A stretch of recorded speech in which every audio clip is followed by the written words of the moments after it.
I'm covering the shipping label because of Jarrett. Look at this. This is one of the kindest things I've ever received. I am going to be a type 2 diabetic after I drink all of this. My buddy Jake sent us all of this. This is just too kind. The most important part of it though, I think this is where the message that he was getting, safety glasses. Yes. I'll rock these out too, no joke, guys, and then Jarrett's. And then finally, this is probably the most spoiled thing. I'm just gonna sleep in these. This will be like my bed. Will be made out of 100 red top shop towels. Thank you so much, man. So today's adventure, starting off on the insanely right foot, is back to the diff. Now let me show you this real quick. If you didn't see it on Instagram, we put this post up. I was hesitant to put it in the last video. Enjoy.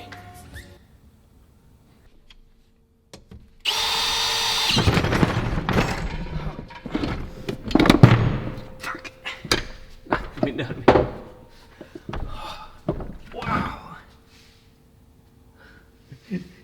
Got that on camera. Oh, Jarrett, that hurt. Oh, I look like an idiot. Oh. Please don't have any broken ribs. I don't know what a broken rib feels like, but please don't have any. Oh, I'm fucking invincible. Okay, that was perfect example of why not to do that. Fucking animal. Oh, god damn it, that hurt. Yeah, that was very painful. You can kind of see still a little bit. This is about, I don't know, a week left.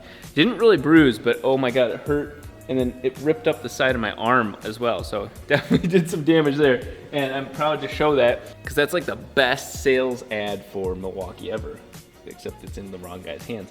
Because of posting that, we actually got in touch with our friends that make a beautiful piece of equipment that a lot of you asked about in here, and that is what's inside of the limited slip. So yes, we have it reassembled. We're gonna take this side back off. We're gonna take the center core, which is what controls the traction between the two wheels. We didn't touch any of that because I didn't want to mess with the limited slip clutch discs. We're gonna go down to Wavetrac and they're gonna help us disassemble, take a look at that clutch pack system and use their internals. And we're gonna show you how those work and what benefit those have in the rear wheels of a C5 Corvette. So amazingly, getting my ribs busted ended up in an opportunity to make this car run even better. So we're gonna bring a handful of tools with us just because it's weird stuff like this stud, and then the center part comes out. So let's pack up and go.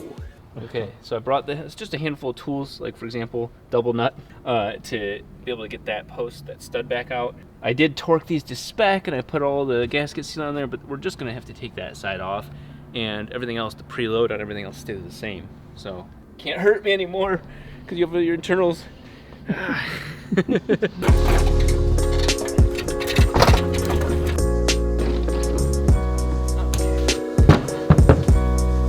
Remember to take these back.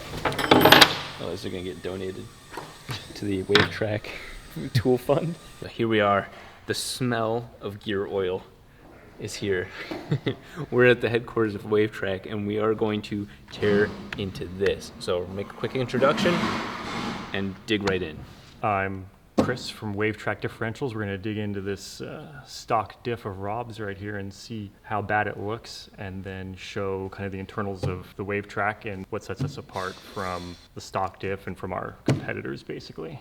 We didn't even dig into the clutch pack. Do you know if this is a clutch pack system? I don't know enough about it. I believe it is, but same here. I don't know a ton about the factory diff. I just know we've been approached by people like RPM Transmissions and others that do a lot with Corvettes to kind of come up with a solution for OE diffs, like with other applications as well. So just a little bit of background. Chris has actually helped me with putting together the whole front diff for the four rotor. So not only is this diff meant for the rear, well, the internals from Wavetrac, but we could also use them for all-wheel drive setup. Yeah. So that's where the relationship came from. I'm hoping this is on the road sooner, though. Oh, this is the goal here. Yeah, yeah. This one. I want to see this one turning at some point. By hand. Well, it'll turn when we push, right? Yeah, exactly. So as far as I know, this panel, and then I brought this to pull this little stud out. So. Oh, okay, so the stud stuck in there. And yeah. So, yeah.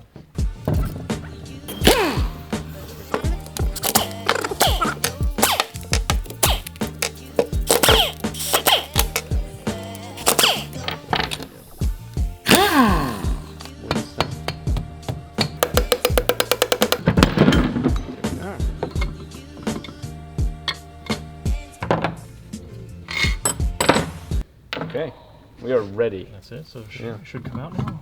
Yeah. There you go. There it is.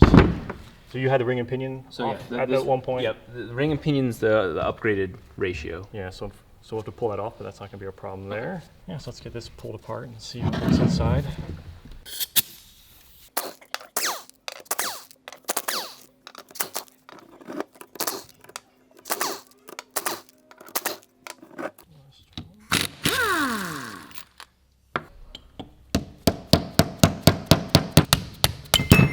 There it is. Okay, so this is literally as far as I took this. I never went any further, so this is a whole new world for me.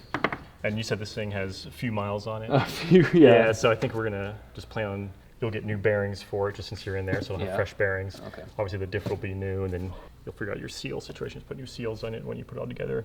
You may already have new seals as well. So yeah, we'll just pull those bolts off right there.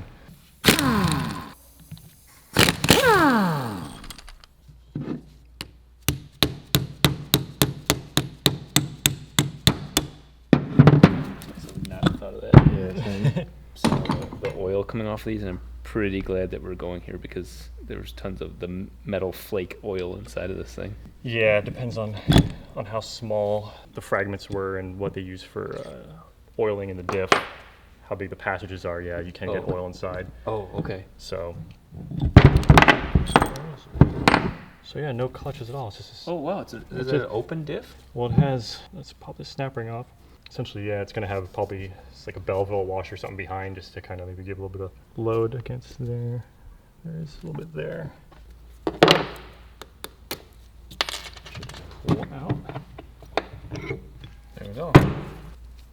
So that there is. Oh yeah. So it is a clutch type. Wow. And the side gears, everything basically thrusts outward on this. Okay. There's a bit of a Belleville, like a spring to put that load, and then have steel and then clutch disc behind. Whoa. Would that be considered a limited slip? Yeah, it is. Okay. They still have material on them, but you know, just like anything like a clutch in a car, as they wear, performance will degrade. Yeah. It's not like they're just blown apart or anything. So nothing horrendous in here, really. Okay, that's good. Yeah, just. And so how does that work? The clutch discs, obviously, this connects to the outer part, and then the clutch disc connects to the So axle. it'll just be, yeah, so basically it'll just be friction and then a steel plate back and forth, and then that'll ride against the backside of the side gear, and with that thrust washer right there that goes against everything. Okay. And then what causes it to clutch up, or engage or disengage, or I guess. Basically, as loads created internally, it's sensing that load, and it's forcing everything outwards. Kind of like how our diff works, but ours doesn't use clutches. Yeah. I like the way the Wavetrac one works way better. Yeah. Benefit of ours versus this is it's not going to have any wearing parts. Yeah. And ours is more fluid in and out of corners, where this being a clutch diff, it's kind of more of an on and off. And so ours is more predictable and smoother. And again, no wearing parts. So are we going to be reusing? So the only thing we're going to reuse out of this will be the ring gear. Oh wow. So, okay. So essentially, what we have, we have brand new housings. So completely brand new. These are all made from 8620 forgings. Okay. So we have our facility. We have forgings in hand. We just machine everything up per application and everything. So, and unlike the stock differential, we're not using clutches in any way. Basically 6 pinions per side. Similar to how other people have done it through the past. The disadvantage of the standard 5 or 6 pinion, like the ATV or helical style limited slip, is once you get wheel lift or wheel spin, they're unable to bias the power to one wheel or the other, because essentially they're a multiplier. They need X amount of traction on one side to send it to the other. Oh, okay. So how we do it is once you get that wheel lift or spin, you're going to see a difference in speed between the two wheels. Yep. And these side gears go to both of those wheels, and they sit like this. What we're doing is we have our wave hub in the middle. Now when you get a difference in wheel speed, this will ramp up one way or the other, and builds or maintains load internally, so you're not going to get a loss of drive. You get that one wheel spin, you're going to get power to the opposite wheel. So is that, if I'm summarizing that, that's like locking the rear diff to some extent? It's not locking. All it's doing is maintaining or building that load. So you're not gonna get any push, no understeer, anything like that. Okay. Each wheel is still independent, but what we're doing is we're just, again, maintaining load that would have been lost. Even going like on a road race situation, you go across a curbing or a rumble strip, you get that staccato effect. You'll be losing drive to the opposite wheel, maybe just be for a millisecond here or there, but that's time lost. This will just keep even distribution of power to each side. And since there's no clutches, there's no wearing parts, the wave hub is patented through us, so we're the only ones that are gonna have that. Other companies will run valve roll washers as we do in between for that initial load. But again, once that load is lost, it's all about maintaining. Yeah. The other thing that we have that others don't have are these bias plates. These will sit in the pinion pockets like this. And they are steel, but they have a carbon face on them. You can see that carbon surface right there. And what are these? So we'll go in here, we'll grab the pinions in a second here. Instead of the pinions riding directly against the housing, that can polish the housing and cause a decrease in performance over time, because essentially everything's friction based. Oh yeah. It'll run against the carbon surface instead of the housing, and that carbon doesn't wear. It's a lifetime material. Oh wow. So that means the differential's not going to change if you go to track day one day versus the next and the next. Yeah. You're not going to get a change of performance to be consistent throughout. Wow. Yeah, so those pinions are just going to essentially ride directly against, like that. They just sit in there like so. And again, as they spin, they're driving against the bias plate, the carbon against there. Because everything, how we do it, once you create that load, the wave hub reacts how it does. It's forcing everything outward. Yeah. So we're going to make sure that, again, that is a constant, predictable amount of friction throughout the life of the diff. It's amazing that you're using gearing to produce friction. So yeah, we can assemble this all right here for you, because you're going to take this home with you, and then, like we talked about earlier, you're going to get some new bearings and maybe some other pieces and get this all put together like new. We have that bias plate in there. Drops in like that. The pinions do have different helixes on them for the side gears to ride against. Okay. To make sure, we drive them in the correct directions. Oh yeah. We do have options as well for like a Ford 9-inch is a huge application for us. Everyone with a hot rod muscle car pro touring scene are using Ford 9-inch. Okay. So we have them in a standard and reverse or high pinion application. So the pinions thrust accordingly if you're saying which way you're driving the internals. We have one of our pieces of our hub pack. This is one side versus the wave hub side. Okay. This also has a carbon on it. And we call this our pin hub because it has a pin in the middle. So this carbon rides against this surface. So not only are we getting the friction against the bias plate, we're getting friction against these two metal surfaces that run as well. Okay. So keep that, again, constant and predictable throughout the life of the diff. Okay. That's for the initial preload. Our wave hub sits on top. And it's just a matter of just indexing that side gear with that same profile right against there like that. Wild looking. So again, as each axle will rotate at different speeds, wheel lift, wheel spin, that's when this will start lifting and ramping one way or the other. Okay. But again, not locking. Yep. Keeping each wheel independent. It's just a matter of just putting the other side pinions in. Wow, they interlock like that. Yeah. I've never seen that part of it. And essentially these internals are pretty much the same as the four-rotor. Yeah. We tend to share internals, small, medium, and large. Nice. It keeps everything simplified as far as having, you don't need a million parts, different part numbers around. Only thing that'll be different really is the housings for each application. Yeah. And the side gears, spline internally will be different for different things and maybe some depth, but everything's pretty similar. Wow, I did not realize that they interlocked like that. So you can see everything's kind of spins like so. I couldn't even come up with half that. Like honestly, like that's just like this would be like 10 years of my life of work. and really internally nothing's doing anything. If you're just driving down the road, you're just driving around. Internally, it's not doing anything. It's just along for the ride. Everything's spinning in unison. Right, because both wheels are just going the same speed, so nothing's happening. It's just when you get that, again, difference in wheel speed is when things will change. And then it's just a matter of really just dropping the other bias plate in here, and then just putting the top on. We'll get this bolted up for you in a minute. So this would happen. This would be going on inside the diff, like when I take a turn. When you take a turn, yeah. It's really when you start pushing the car freeway on ramps, if you aggressive California, Southern California, clover ramps, and Oh yeah. you know, we all do that. And then again, track days and canyons and whatnot. Anytime you start driving it more aggressive, the more you push it, the more it's going to react. Being that it works in acceleration and deceleration is great too. Porsche customers love it. Rear-wheel drive cars love it because it's more predictable coming into the corner. As you get off the power, if it starts getting a bit of difference in wheel speed under decel, it will work in both directions. Oh wow! Yeah, not just under acceleration, but deceleration. Like I said, Porsche guys, motor in the back, drive in the back, love it. It keeps everything real smooth, real neutral. Especially a lot of Porsche guys coming from a clutch type diff where it is an on-off situation.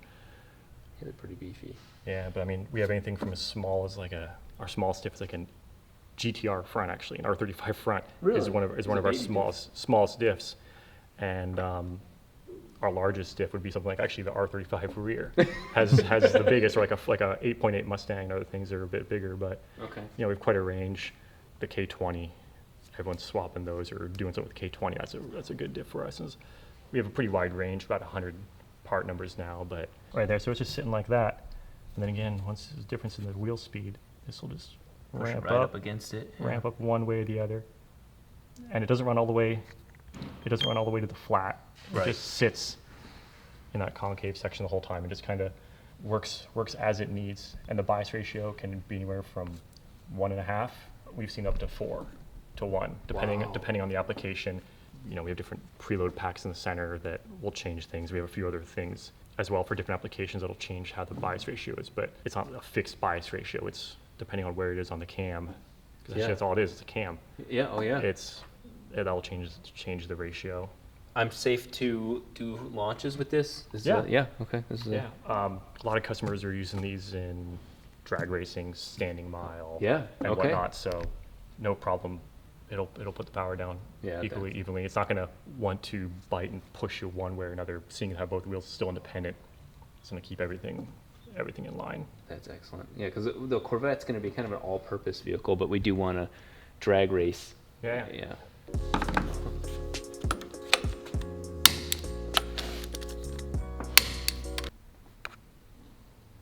That's your way of knowing I didn't. Just waiting on you to mess with it. Damn it. That's such a smart move, though, for a person like me. Like, no, I didn't touch it. I don't remember. Just liability. It'd be so nice if we had one of these around the shop. But we have a vice. Does he have a vice? Good. Yeah.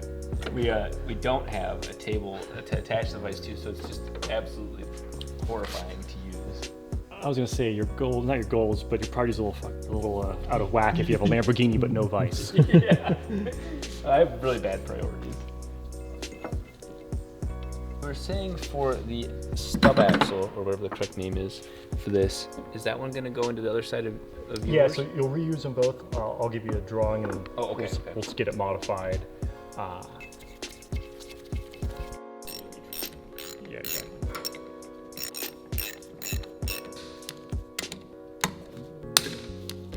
Well, that orange marking may prevent me from tinkering.